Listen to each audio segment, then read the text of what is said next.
आप कहते हैं ना हम नमाजी, हमें आता है सब कुछ, एक दफा सुनाए किसी कारी साहब, अच्छे कारी साहब, सैकड़ों तो आपकी तलफ्फुज की गलतियां होंगी, तजवीद पढ़ी नहीं होती हमने, नमाज में उल्टा सीधा पढ़ रहे होते, रब्बी जालनी, ओ भाई रब्बी जालनी है, जालनी कहां से आ गया, जिम पे तो फतह है ही नहीं, आप जिम साकिन है, रब्बी जालनी, सुब्हानक अल्लाहुम्मा,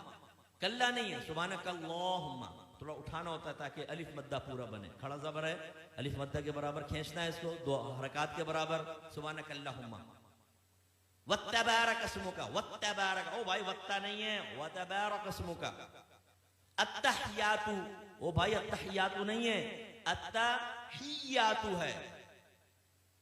सुब्हान रब्बिल आला,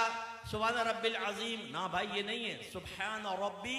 यल अजीम, सुब्हान रब्बी यल आला, ये है। आप सुनाइए, मैंने तालीम बालगान का मदरसा बहुत पढ़ाया, जब मेरे सामने आते थे ना, कितने साल से नमाज पढ़ रहे हैं, 25 साल से, अच्छा सुनाओ जरा सूरत सुनाओ, ओ भाई एक नई सूरत की शक्ल सामने आती थी, जबर की जगह जेर, जेर की जगह पेश, पेश की जगह कुछ। मैं आपसे गुजारिश करता हूं, मैं आपको हकीर नहीं समझ रहा हूं, आपकी तहकीर बयान करना मकसूद नहीं, खुदा की कसम ख्वाब गफलत से जगाना मकसूद है।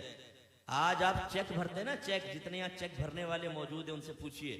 इतने आराम से भरते हैं, कहीं टेढ़ा मेढ़ा ना हो जाए, बाउंस हो जाएगा, और कहीं अगर गलत हो जाए ना तो ऊपर साइन करना पड़ता है, वरना ये रिटर्न हो जाएगा, ये चेक बैंक से ओवरराइट हो गया है, तब कहीं जाके वो कैश होता है। लेकिन जब नमाज पढ़ते हैं तो समझते हैं बहुत बड़ा हमने अल्लाह पर एहसान किया है, बात तो पढ़ते ही नहीं, खैर जो पढ़ते हैं बहुत बड़ा एहसान किया है, अब पढ़ी बस अल्लाह कबूल फरमाएगा। हालांकि नबी करीम सल्लल्लाहु अलैहि वसल्लम फरमाते हैं कि बंदा बाज़ औक़ात 60 बरस तक नमाज पढ़ता है, लेकिन उसकी एक भी नमाज अल्लाह ताला की बारगाह में कबूल नहीं होती, क्योंकि रुकू सही करता है तो सजदा गलत कर देता है, सजदा सही करता है तो रुकू गलत कर देता है। एक रिवायत में फरमाया, बाज नमाजी ऐसे हैं कि मस्जिद के दरवाजे से बाहर नहीं निकलने पाते, कि उनकी नमाज पुराने कपड़े की तरह लपेट के उसके मुंह पे मार दी जाती है। एक रिवायत में फरमाया, जब नमाजी बाज़ औक़ात नमाज खत्म करता है तो नमाज उससे ये कहती है, अल्लाह तुझे ऐसा ही बर्बाद कर दे जैसा तूने मुझे बर्बाद किया। उसमें वो खास तौर पे सुपरमैन नौजवान यहां बैठे हुए ना, जब नमाज पढ़ने खड़े होते हैं, रुकू सजदा, एकदम सीधे खड़े हो गए, रुकू सजदा, अभी हमारी अलहम्द आदि भी नहीं होती, 2 रकातें खत्म कर लेता, और जब ये सलाम फेरा कल्टी बाहर, ओ भाई तू एक्सप्रेस ट्रेन बना हुआ है, बुलेट ट्रेन, ये तेरा फायदा क्या हुआ नमाज पढ़ने का, यानी सर से बोझ उतार रहे हो। आपने देखा जुमे की नमाज के बाद जैसे ही इमाम साहब सलाम फेरते हैं, जूतियों पर रश लग जाता है, इतना रश हो जाता है जैसे बाहर 5-5 हजार के नोट बट रहे हैं, अगर देर हो गई तो निकल जाएंगे। जूतियां ढूंढने में 15 मिनट वहां लगा देंगे, मस्जिद में नहीं बैठेंगे, ना सुनन पढ़ेंगे ना नवाफिल पढ़ेंगे आगे के, और बाहर निकल के फिर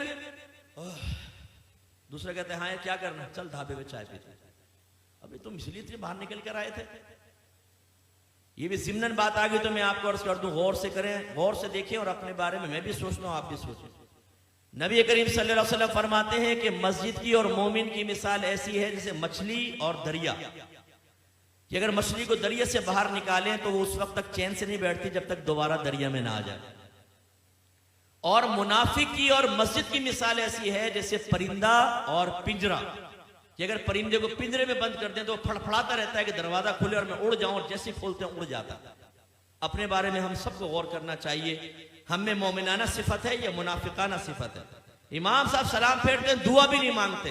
ये बस इमाम साहब ने सलाम फेरा फौरन उठ के बाहर, जूती लेके बाहर। करना क्या है, दोस्तों के साथ बैठ के गंदी लड़कियों की बातें करनी।